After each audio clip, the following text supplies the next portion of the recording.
I am Quentin, Cake Doc of Rosine's Creation. Quentin is my name. I also have with me today my wonderful daughters, Maya and Macy. All right, today we will be preparing pound cake in the mini form because Maya and Macy actually have their own line under Rosine's Creation called M&M Sweet Treats. Very good. Now today, because they are two different individuals, they have two different tastes. Maya will be preparing her pound cake with Chocolate chips.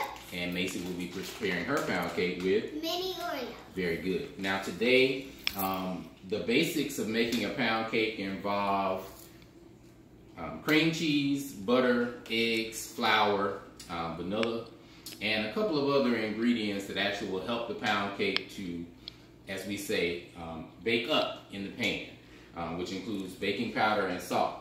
So first we're going to start off with cake flour, and we're going to add our baking powder and salt to the flour before we actually sift it. It's important to sift your flour because that will allow you to have a more light, fluffy cake. And I'm sure no one likes any cake to be dry. So we're first going to let Macy put in the baking powder. And shake it off. Okay, very good. And then we're going to let Maya add the salt. I might do even parts of both, and that will allow even baking in the pans. As you see here, we're using mini bundt cake pans that I've actually gotten from Williams-Sonoma. They are just the mini size of the regular bundt cake pan. As stated, it's important to sift your flour. Even though it's cake flour and it has been sifted a number of times according to Swan's Down, it's important to sift it to make sure that your cake is nice, light, and fluffy.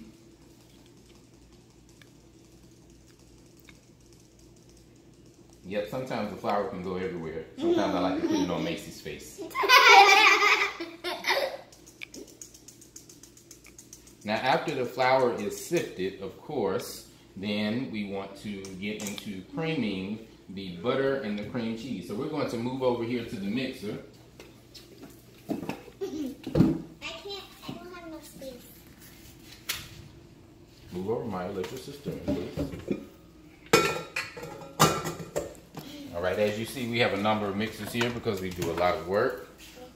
And so we're going to use 3 sticks of butter and 6 ounces of cream cheese.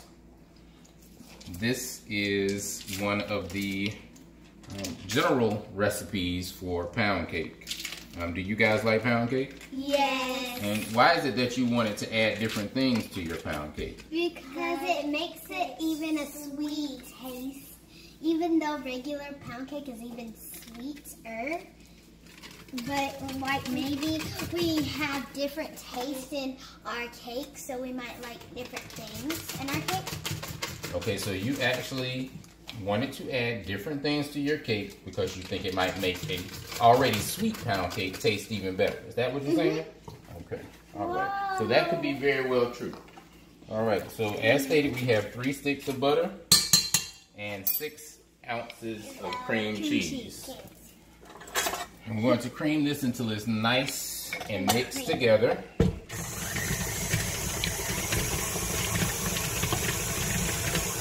Now you all can back up a little bit from the mixer. It's not going anywhere. It smells good. Okay, well it doesn't have anything in it yet. The butter and cream cheese. Sugar has not been added. Now to the butter and cream cheese mixture, we're going to add 3 cups of sugar. Can I add anything, Daddy? Give me one moment. Let's make sure that it's nice and level. You want to make sure that all of your ingredients are level. From your flour to your baking powder to your salt to your sugar. You want to make sure everything's level because that's going to provide you with one of the best products that come out of the oven at the end. Not actually measuring them out correctly, you could actually get a cake to fall, be too sweet, be too dry, be too tough. Make sure that everything's leveled off perfectly and make sure that you actually beat things properly as well because sometimes with butter and cream cheese, they aren't mixed properly and they like to stick to the side of the bowl. So you want to scrape down as you are going through the process, trying to get your cream cheese and your butter to mix together.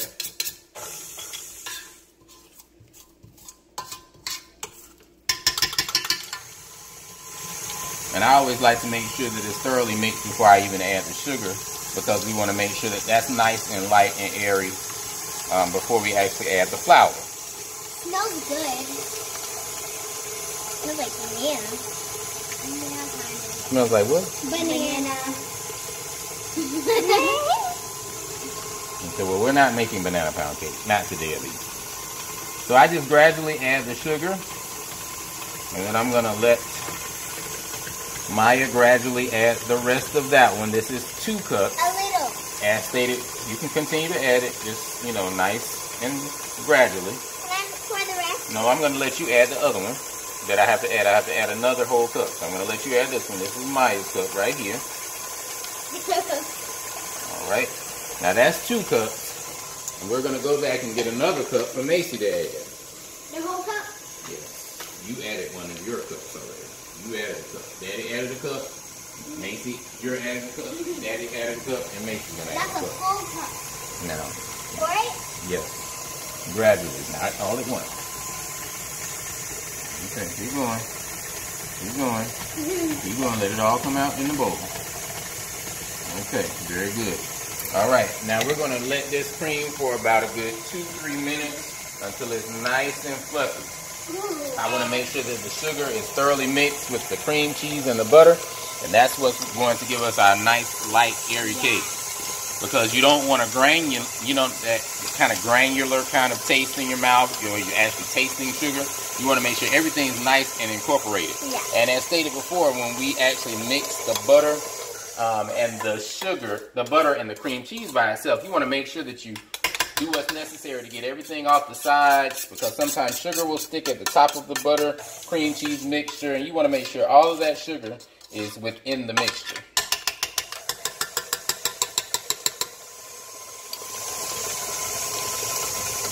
Now, my grandmother didn't really make a lot of pound cakes, but she did make a lot of layer cakes when I was younger, when I was watching her bake. And she always did that. She always took the big spoon, as she would call it, and made sure that she scraped down the sides continuously throughout the baking process.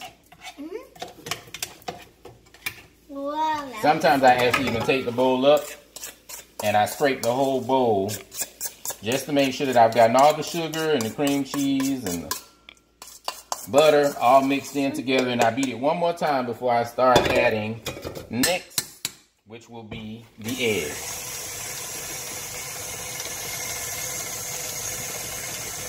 I'll recap. It's important, of course, to let your butter and your cream cheese reach room temperature first. It's important for that to happen because sometimes with cold ingredients, that will actually cause your cake to fall. That will actually cause your cake to not be as nice and fluffy because your ingredients are cold. So it's important to try and let them get as close to room temperature as possible before you even start baking the cake. Same with the eggs that we're about to add. We're going to add 6 eggs. And I didn't mention before, there was actually 3 cups of flour that we actually started with, and a half a teaspoon of baking powder, and a half a teaspoon of salt. Do we both have 3 eggs, Daddy? Daddy's going to start with the eggs, and I'm going to show you what we're going to do along the process. Now we're adding 6 eggs, but we're not adding all of the eggs into the mixture. Eggs 5 and 6, we're only adding the yolk, not the whole egg. The clear part or the orange? The orange part. The orange or yellow part, correct. Can we tap? Can I do this one? Tap it just ever so softly on the. Nope, not enough. Nope. Okay. Nope. What? Not enough, Macy. Like this. Hold it. Let Daddy show you. Oh, Okay, I know now. how to do. See, sometimes that will happen. Okay, look. Hold it with Daddy. Do it with Daddy. Now, let it go. Let it go. All right. Whoa. That's egg 3. Okay. Maya. Crap. Not enough. Make sure that you hold the egg properly so it won't actually let the shell go into your cake mixture. Now, usually in early baking with these two, I probably would have done it over a bowl first and then put it into the mixture, but they've done pretty well today. I'm very proud of them. Now, lastly, as stated, with eggs 5 and 6,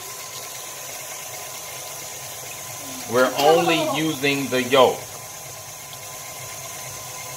not the white of the egg. So egg 5. Egg 5. And egg 6. And egg 6. I got some napkins. Good. Alright, and then I just let that beat until we see that all of the eggs are incorporated. Incorporate. What do we do with our other here? We don't use that at all. The reason why we don't add that egg white is sometimes it makes your pound cake too dense. And so this particular recipe that we have here today, it only uses 4 whole eggs and 2 yolks. Oh. Okay, you can stand back up there. I'm not doing anything else here. I'll let you know when you're ready to get down. Alright, now that's mixed pretty well. And next we have to add our flour mixture, which is the flour, the baking powder, and the salt. That allows for the composition of the cake to come together and rise in our pan. And also, we're going to add a 1/4 cup of milk. So we're going to alternate the flour and the milk mixture in our pan, or in our bowl, I should say. And to the milk, I also add 2 teaspoons of vanilla. Can I have the vanilla, Daddy?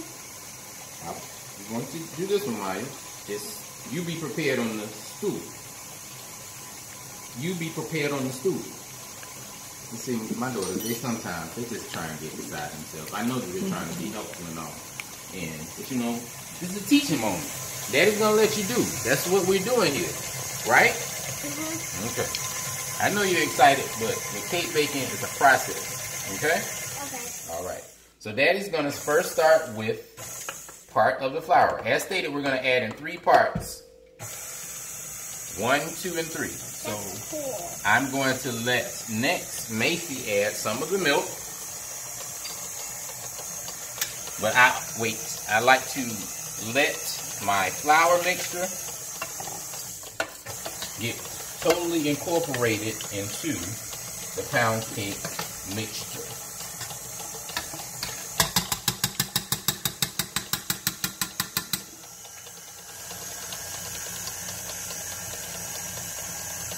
Alright, now looks like we got the flour, part 1 at least, totally incorporated into the mixture. Now we're going to let Macy add a little bit of the milk. About half of it. Daddy will tell you when to stop. Okay, stop. Alright, we're going to let that part of the milk get incorporated into the mixture. It's making it thick. Okay, step back 1 moment. And you're going to give that cup to Maya. And then I'm going to add part 2 of the flour.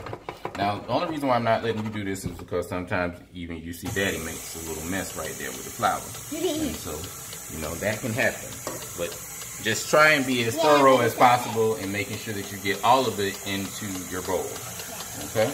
And as stated before, make sure that you try and scrape down your bowl continuously throughout the whole process, because we want to make sure that we get what?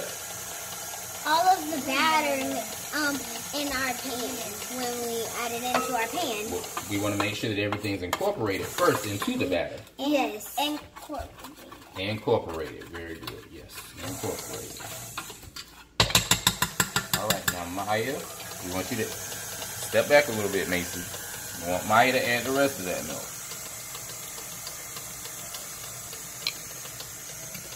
Alright. Now that's the milk and the vanilla. Now part 3 of our flour. Correct. We're adding the last part of our flour. Yeah. Then we're just going to wait for it. And give it a really good stir. Alright, so while that's mixing, Daddy's going to go ahead and spray your pans to prepare for... Come on over here, Mom. Our batter. Correct. Yes, you all can come back over here.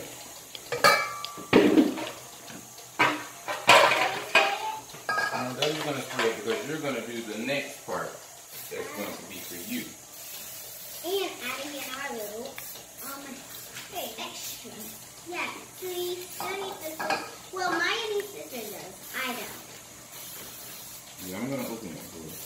Sometimes this will make you sneeze, so just be mindful of that. It's just a little baking soda.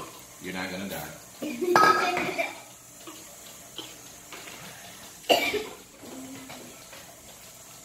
Okay, so once again, I'm scraping down the bowl to make sure everything's incorporated. I guess while Macy's coughing over our pans and giving it the Macy flu or whatever she's doing.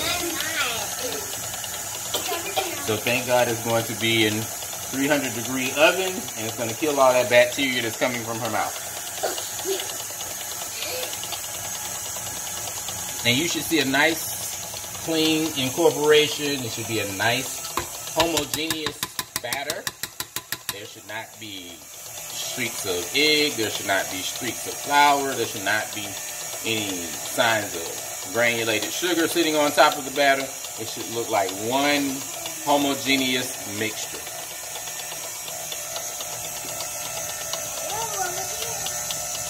All right, now going back to what the girls will be incorporating, as stated, Maya will be doing the mini chocolate chips.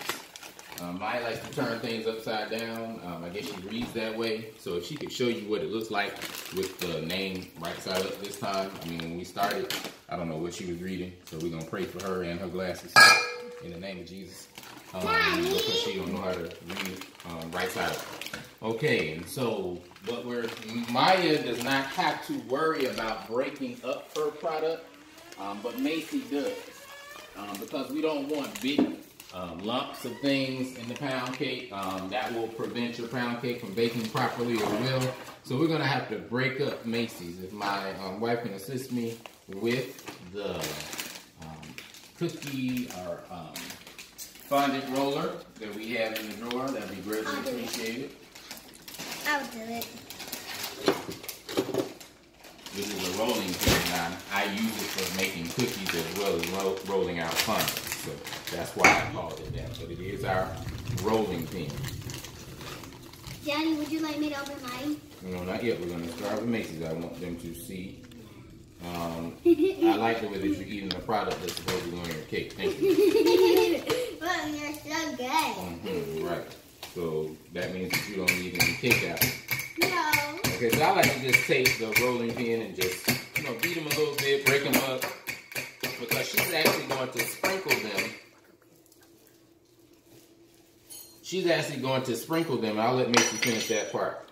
She's actually going to sprinkle them in between the batter that I put in the pan. So she's going to have like batter, cookies, batter, and then more cookies on top. And Maya's going to do the same thing with her chocolate chips. Okay, we said break them up, not beat them to death. Give me that. Thank you for being of assistance. And maybe the next time I need to put you in the bag. You want to try it? No. Okay, thank you. All right, so we're going to get our batter. And because these are mini pound cakes, I try to add only about 2/3 up into the mini pound cake pan. Of course, if it was a regular bundt pan, I would use, of course, the whole batter in the pan. But because these are mini bundts, I don't want the pan to overflow too much, per se, and out into the oven. So, of course, I don't want to overfill the pan and then have cake batter in my oven. That's not going to be a good thing. So we're first going to start with Macy's. We're going to let Maya hold hers down. We're going to start with Macy's. And Macy's actually already has a little chocolate chip in the, not chocolate chip, but Oreos in the bottom of it, I guess, from when I lifted that bag. So we're going to start out with a little batter around here. And I'm going to let Macy add a little of her cookies.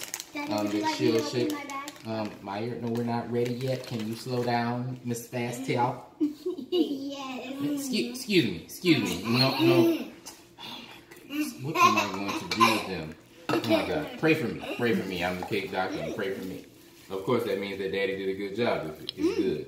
So it reminds me of my days as a child. My wife doesn't really like them to do this, but as a child, that's what my grandmother let me do. So I guess it was important for you to see this. And if my children are still living next week, you can tell my wife that they did not die. And it won't kill them. Thank you. All right, so we're going to let Macy take her bag, and you're just going to sprinkle some of them around. With my hand? No, ma'am. You're going to sprinkle them with the bag. With the bag? Yes, with the bag. Around. Just a little bit on top. But the batter all the way around. Keep going. Keep going. All right, Avery. All right, that's enough. That's enough. We have to do some more. Now we need to do this. We need to take that batter off. Okay, I knew that you were trying to eat it. Okay, thank you. So we're just going to make sure that that's even. And then we're going to put a little more batter on top of that. And then I'm going to eat some. And then you're going to put a little more Oreos on top of this. And then you're going to eat some more batter. Daddy, this batter is really good. You did a good job. That's compliments of your grandma, Roseanne. Yeah. Okay. All right, Macy, then you can shake a little more Oreos on top of the batter. Shaky, shaky. Now make sure you hold it right because you're not getting it. Okay. That's better. Make sure it's all the way around.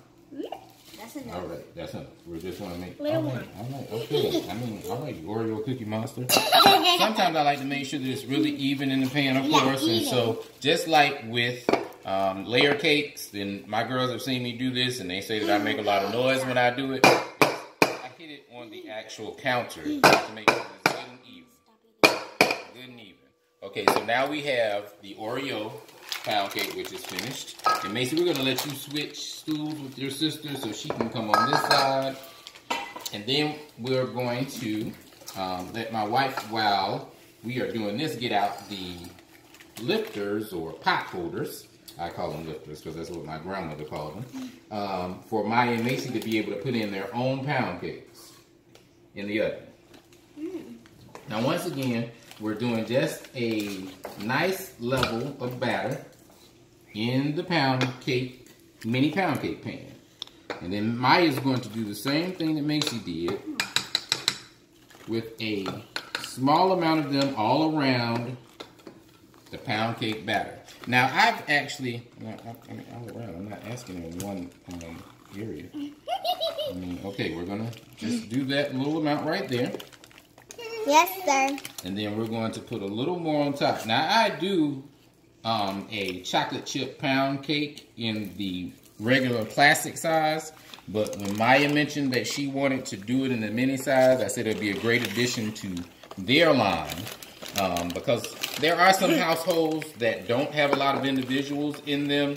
And so they don't need a lot of cake. They don't need a really big cake. So this would be great for those households that don't have a lot of individuals in their household, and they can just have a quick sweet treat that maybe will last them about 2 or 3 days. Now, some of my clients, they actually go through these in 1 day, but I'm going to say that sometimes they will last 2 to 3 days. And so we just want a nice even level, or you can put the level of chocolate chips like Maya, like she thinks they're going out of style. Okay, that's enough. And so then once again, we're going to make it even. And I think we have more chocolate chips on the floor than we do actually in this pan. And we're going to have Maya and Macy clean that up because that's what they do. Thank you. Would you like me to sprinkle one more? No, ma'am. That is good enough right there. So we're going to put the chocolate chips down. And Maya and Macy are going to get down and go walk over to our oven. Can I hold my pan? You're first going to get the pot holder in your hand. Macy, we're first going to get the pot holder in our pan. This is our pot holder. Correct. This is your pot holder. You're going to have to put this. Daddy's going to open the oven. Make sure that kids, if you're doing this, that you always have an adult assisting you. Once again, we are going to put this in the oven at 300 degrees for about 45 minutes to an hour. So we're going to assist Maya in putting the pan in the oven. Right there, make sure you leave space for your sister. And then Macy. No, I'm scared. Okay. I can't do it. Okay, well let Daddy assist you. Hold it right here. Not on the bottom. Okay, now move your hand so you won't touch this part. Okay. All right, very good. All right, now you give me that and I'm going to straighten them out. And as stated, I like to make them even in the oven so they will bake evenly. I usually put them in the center. If I have two, if I have one, then I just put that one dead in the center. But I always center my pans, be it with bundt pans and or layer pans, in the oven. And then we're going to close that up and let that bake and stay for about 45 minutes to an hour. I'll check it and we'll see what these two young ladies of M&M Sweet Treats created. Thank you.